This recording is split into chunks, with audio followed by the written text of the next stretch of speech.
जज करने का काम न्यायाधीश का है और वो अपना काम कर रहे हैं।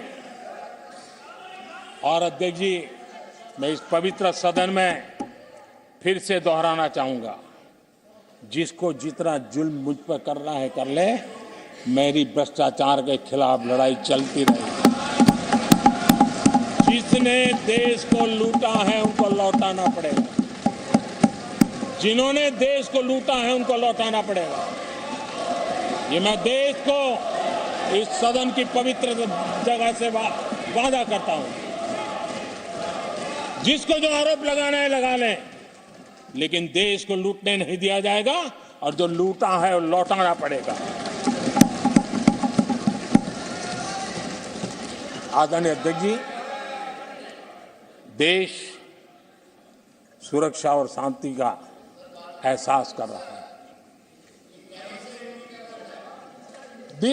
पिछले 10 वर्ष की तुलना में सुरक्षा के क्षेत्र में देश आज वाकई सशक्त हुआ है। आतंकवाद, नक्सलवाद एक छोटे दायरे में अब सिमटा हुआ है।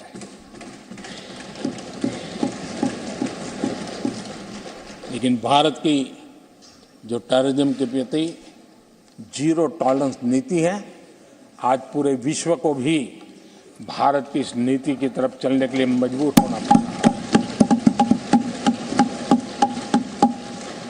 भारत की सेनाएं सीमाओं से लेकर के समंदर तक अपने सामर्थ्य को लेकर के आज भी थाक है। हमें हमारी सेना के पराक्रम पर गर्व होना चाहिए।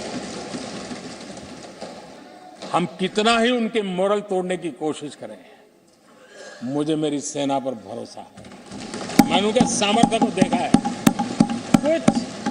कुछ राजनेता सेना के लिए हल्के फुल्के शब्द बोल दें, इससे मेरे देश की सेना डिमोरलाइज होगी। ये सपनों में कोई रहते तो निकल जाए।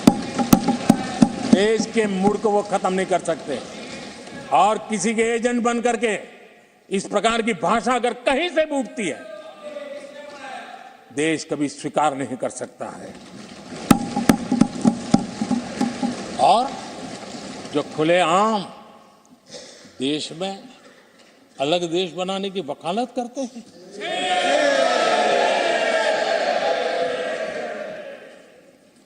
जोड़ने की बातें छोड़ो, तोड़ने की कोशिश करिए। आ रही आपके अंदर क्या पड़ा हुआ है? क्या इतने टुकड़े करके अभी भी आपके मन को समाधान नहीं हुआ है? देश के इतने टुकड़े कर चुके हो आप, और टुकड़े करना चाहते हो? कब तक करते रहोगे? आदरणीय अध्यक्ष जी, इसी सदन में अगर कश्मीर की बात होती थी तो हमेशा चिंता का स्वर निकलता था, छिटाकशी होती थी, आरोप प्रत्यारोप होते थे। आज जम्मू कश्मीर में अभूतपूर्व विकास की चर्चा हो रही है और गर्व के साथ हो रही है। पर्यटन लगातार बढ़ रहा है। G20 समिट होती है वहां, पूरा विश्व आज उसकी सराहना करता है। आर्टिकल 370 को लेकर के कैसा हुआ बना के रखा था। कश्मीर के लोगों ने जिस प्रकार से उसको गले लगाया है, कश्मीरी जनता ने जिस प्रकार से गले लगाया है, और आखिर के ये समस्या किसकी देन थी? किसने देश के माथे पर मारा था? किसने भारत के संविधान के अंदर इस प्रकार की दरार करके रखी हुई थी? आदरणीय अध्यक्ष जी, अगर नेहरू जी का नाम लेते हैं तो उनको बुरा लगता है, लेकिन कश्मीर को जो समस्याएं झेलनी पड़ी उसके मूल में उनकी ये सोच थी और उसी का परिणाम है देश को भुगतना पड़ा। जम्मू कश्मीर के लोगों को, देश के लोगों को नेहरू जी की गलतियों का बहुत बड़ी कीमत चुकानी पड़ी है। आदरणीय अध्यक्ष जी, वो भले गलतियां करके गए, लेकिन हम मुसीबतें झेल करके भी गलतियां सुधारने के लिए हमारी कोशिश जारी रखें। हम रुकने वाले नहीं हैं। हम देश के लिए काम करने के लिए निकले हुए लोग हैं। हमारे लिए नेशन फर्स्ट है। आदरणीय अध्यक्ष जी,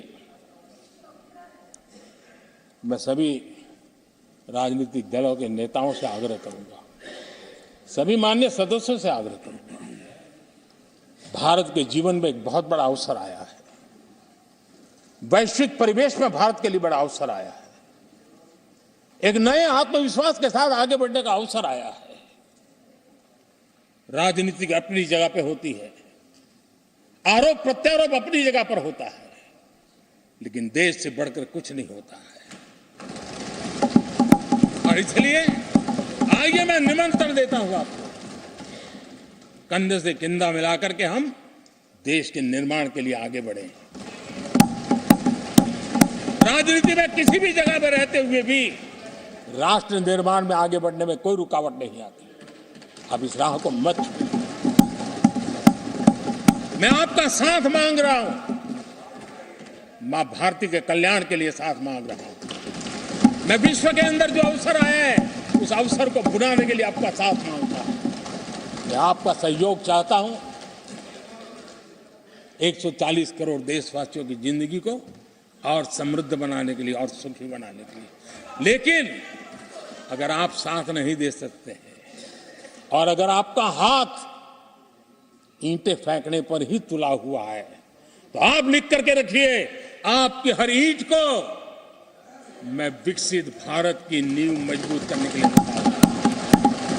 आपके हर पत्थर को मैं विकसित भारत के जो सपनों को लेकर के आप चले उसकी नींव मजबूत करने के लिए मैं लगाऊंगा और देश को हम उस समृद्धि की ओर लेके जाएंगे।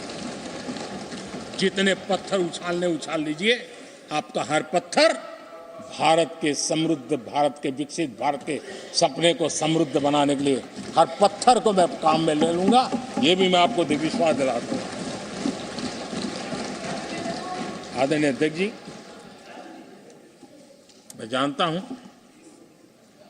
साथियों की तकलीफें मैं जानता हूं, लेकिन वो जो कुछ भी बोलते हैं मैं दुखी नहीं होता और दुखी होना भी नहीं चाहिए, क्योंकि मैं जानता हूं ये नामदार है, हम कामदार हैं और हम कामदारों को तो नामदारों से सुनना ही पड़ता है। ये तो नामदार कुछ भी कहते रहे, कुछ भी कहने का उनको तो जन्मजात अधिकार मिले हुए हैं और हम कामदारों को सुनना होता है।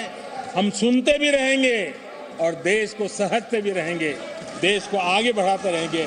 आदरणीय अध्यक्ष जी, आपने मुझे इस पवित्र सदन में आदरणीय राष्ट्रपति जी के उद्बोधन को समर्थन करने के लिए बोलने का अवसर दिया। मैं आदरणीय राष्ट्रपति जी के उद्बोधन को समर्थन देते हुए, धन्यवाद प्रस्ताव पर आभार व्यक्त करते हुए मेरी वाणी को विराम देता हूं।